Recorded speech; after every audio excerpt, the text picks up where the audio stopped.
এই ভিডিওটা পুরোটাই কাল্পনিক, এর সাথে বাস্তবের কোনো মিল নেই। এটা শুধুমাত্র এন্টারটেইনমেন্টের জন্যই বানানো হয়েছে, দয়া করে কেউ পার্সোনাল নেবেন না।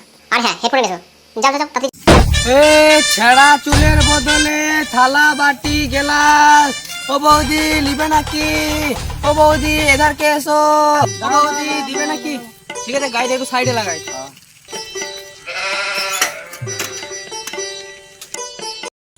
এই নাও আমার ছেঁড়া চুল, দুটো গ্লাসে দিবে কিন্তু। দূর বৌদি, ইয়ার কি করো কেন? এইটুকু চুলে দুটো গ্লাস হয়? দুটো গ্লাস হবে না কেন? অতগুলো চুল আছে। দূর বৌদি, কি বলছো? এটা বেশি চুল? এর থেকে তো আমার ভুরুতে বেশি চুল আছে। আর এটা কি চুল? এত মোটা মোটা কোথাকার চুল এটা? দূর বৌদি, এইটুকু চুলে শুধু একটা মিনি গ্লাস হবে।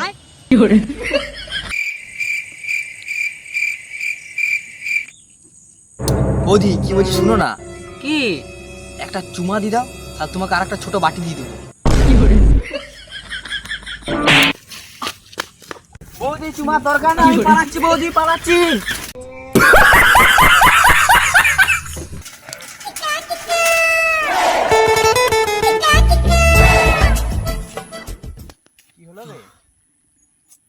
তো শাড়ি খেদা গেছে নাকি? ছুটে ছুটে আসছো আর বলিস না, সকালের বৌনিটাই মাটি হয়ে গেল বুঝলি। কেন? কি হয়েছে? না রে, ওইসব বাদ দে, একটা সিগারেট দে তো খাই। এদিকে ছিঁড়া চুল বিকে খাস, সিগারেট খুঁজে বেড়াস। তো দম থাকলে একটা প্যাকেট থেকে বিড়ি বের কর না। না না ভাই, সিগারেট দরকার নাই, একটা বিড়িয়ে দেখাই। দেখ ভাই, বিড়ি ফিড়ি নাই, রোডটায় দেখ পড়া বিড়ি পড়ে আছে তো, কুড়ি কুড়ি খা। আমি জমিদার বংশের ছেলে, আর আমি কুড়ি এই পোড়া বিড়ি খাবো? এত খাস ছিঁড়া চুল বিকে, তারপরে জমিদার জমিদার ভাব।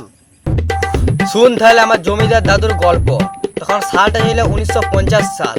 তখন আমার দাদু বিশাল জমিদার।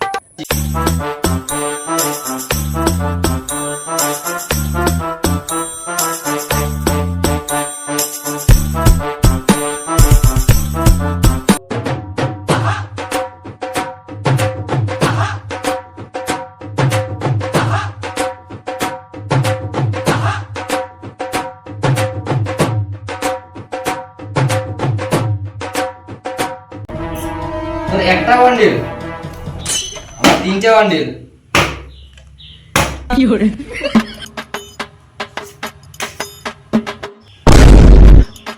এই তো আমার দাম, আমি জিতে গেছি, সব টাকা আমার। সাব্বাস বেটা, আমার কাছে তাস খেলা শিখে এখন আমাকে হারিয়ে দিচ্ছু। এর জন্য আমি গর্বিত বোধ করছি, গর্বিত। তোমার উল্পা কথা ছাড়া তো, চাল দাও চাল। তাই হোক তাহলে।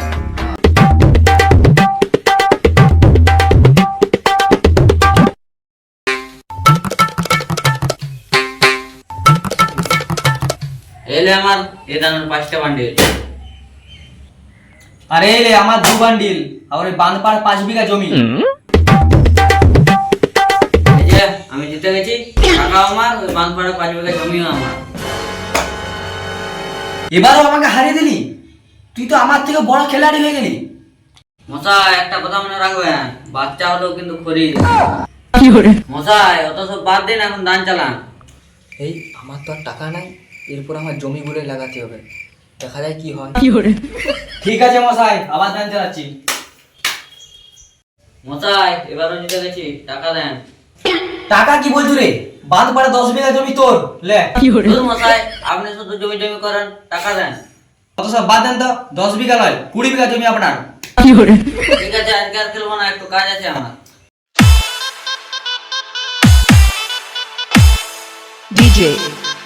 আজকে 10 লক্ষ টাকা জিতেছি, আর 25 বিঘা জমিও জিতেছি। আজকে মালে মাল হয়ে গেছি আমি।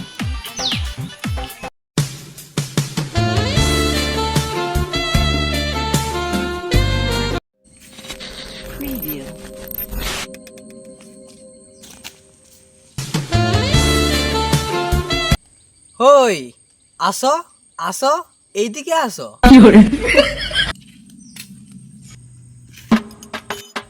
তোমার বয়স কত মামনি? বেশি নয়, 14।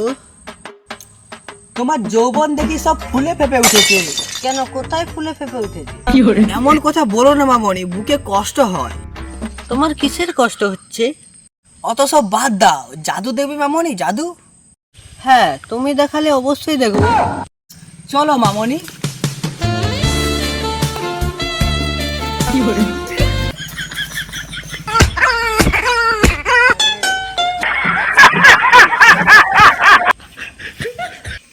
দেখলে তো আমার জাদুটা কত সুন্দর। কিরে, আমার বিটিকে নিয়ে তুই জঙ্গলে কি করছিলি? কিছু না কিছু না। তুই আমার মেয়ের সাথে জঙ্গলে কি করছিলি? কিছু না কাকু, কিছু না, শুধু একটু জাদু খেলা দেখাচ্ছিল। আমার মেয়েটা সর্বনাশ করে দিলি তো। মেয়েটাকে পরে তোকেই বিয়ে করতে হবে। না কাকু, পারবো না, অলরেডি আমার 3টা বউ আছে। তোর 5টা বউ 10টা বউ যেটা বউ থাক, আমার মেয়েকে তোকেই বিয়ে করতে হবে। না কাকু, বিয়ে করতে পারবো না। তুমি বরঞ্চ এই টাকাগুলো রাখো, 10 লাখ টাকা আছে এখানে। 10 লাখ এতেই হবে না। কাকু, তাহলে ওই বাঁধপাড়া 5 বিঘা জমি তোমার। 5 বিঘা? যাও জামাই, যাও যাও। এইভাবে আমার দাদু সব মেয়েদের সাথে ফষ্টি নষ্টি করতে আর জুয়া খেলে আমাদের সব সম্পত্তি শেষ করে ফেলেছে। শুধু এই নয়, ওই পারে স্কুলে দেখতে পাচ্ছ, স্কুলের জমিটা সব আমার দাদু। আর এই পারে 20 বিঘা দেখতে পাচ্ছ জমি, এটাও আমার দাদুর। বাপরে, তোর দাদু বিশাল বড় জমিদার ছিল তাহলে। তা তোর দোষা এমন কেন? আর বলিস না, আমার দাদু সব মেয়েদেরকে ওই জঙ্গলে নিয়ে যেত আর তার জাদু দেখাতো। তার পাপের ভাগিদার তো আমরাই, ওই জন্য এরকম দশা আমাদের। তাও তোর দাদুর কত বিঘা মোট জমি ছিল বল দেখিনি? তাও তো ওই 250-300 বিঘা হবেই। আর এখন? বর্তমানে এখন আমার দাদু আনন্দ ফুর্তি করে ওই আমাদের ভিটাটুকু দিয়েছে 2 বিঘা।